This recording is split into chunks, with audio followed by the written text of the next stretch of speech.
ఈరోజు మా lunch recipe వచ్చేసి కాకరకాయ వెల్లుల్లి కారంతో ఫ్రై చేస్తున్నానండి. కాకరకాయలు పైన ఇదంతా పీల్ చేసేసుకున్నానండి. పైన ఉండేదంతా అదంతా పీల్ చేసేసుకుని దీంట్లో ఉప్పేసి కొంచెం నానబెట్టుకున్నానండి.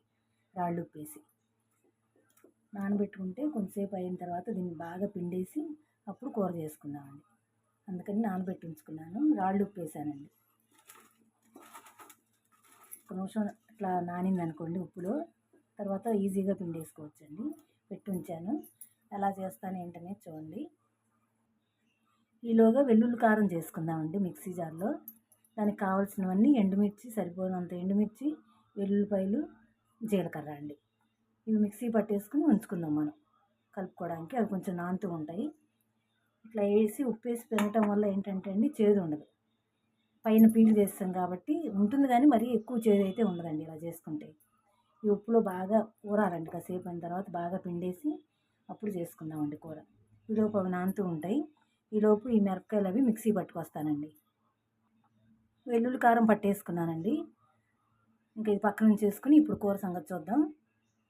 ఆయిల్ వేసుకున్న కూర వండుకుందామండి. మూకుడు పెట్టుకుని స్టవ్ ఆన్ చేసి మూకుడు పెట్టుకుని ఆయిల్ వేసుకున్నానండి. బాగా వేడైన తర్వాత తిరగమూత గింజలు వేసుకుందాం. ఈలోపు తిరగమూత గింజలు వేసుకుందామండి. మినపప్పు, ఆవాలు, పచ్చిశనగపప్పు అండి. జీలకర్ర అక్కర్లేదండి. జీలకర్ర మనం ఇందాక మిక్సీ పట్టుకున్నాం కాబట్టి జీలకర్ర అక్కర్లా. ఇది వేయించుకుందాం. ఈలోపు కొద్దిగా ఇంగు వేసుకుందామండి.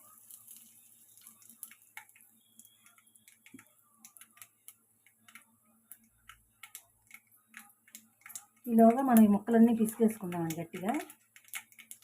నీరంతా పోయేటట్టు గట్టిగా పిసికేసుకుని ఇప్పుడు ముక్కలు దాంట్లో వేసుకుందాం.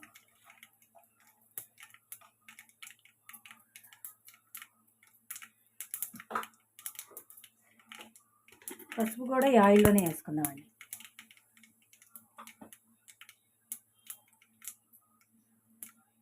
ఇప్పుడు ఈ ముక్కలు వేసుకుందాం. ఇట్లా చేసుకుంటే బాగుంటుందండి కూర, చేదు కూడా ఉండదు.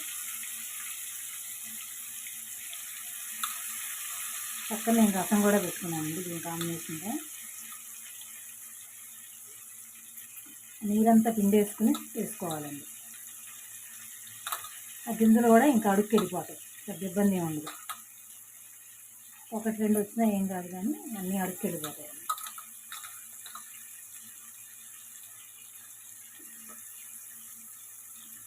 దీంట్లోనే సాల్ట్ కూడా వేసేసుకొని మూత పెట్టుకుందామండి. మగ్గుతుంది.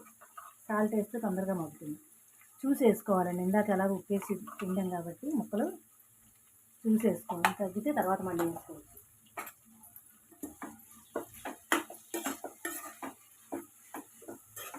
కలిపేసి మూత పెట్టేసుకున్నాం అనుకోండి, మగ్గిపోతుంది కూర.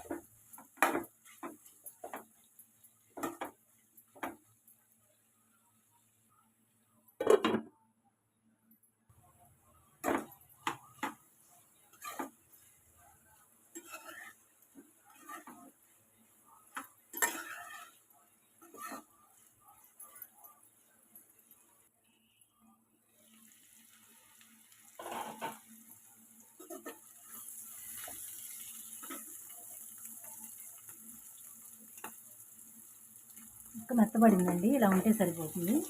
ఇప్పుడు మనం కారం వేసుకుందామండి. వెల్లుల్లిపాయ కారం.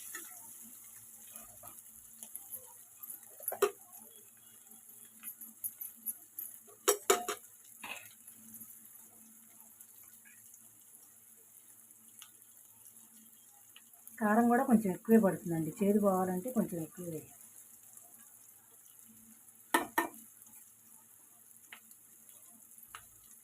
చాలా బాగుంటుందండి ఇలా చేస్తే.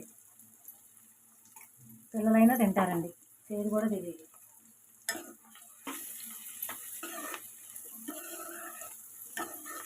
వెల్లుల్లిపాయ ఫ్లేవర్తో చాలా బాగుంటుందండి. టేస్ట్ కూడా సూపర్గా ఉంటుంది. కాకరకాయ తిన్నాం అనేవాళ్ళు కూడా ఈ వెల్లుల్లిపాయ కారం వేసి చేసామనుకోండి చాలా ఇష్టంగా తింటారు. వెల్లుల్లిపాయ ఫ్లేవర్కి బాగుంటుంది కూర.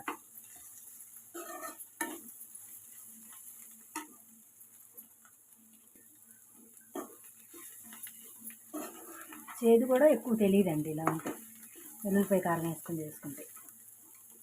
చూడండి ఎంత బాగుందో.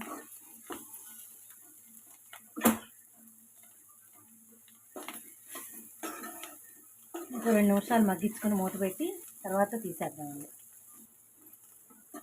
అయిపోయిందండి. ఇట్లా ఉంటే సరిపోతుంది కూర. ఈ కాంబినేషన్గా రసం కానీ సాంబార్ కానీ ఏదో ఒకటి పెట్టుకుంటే సూపర్ ఉంటుందండి.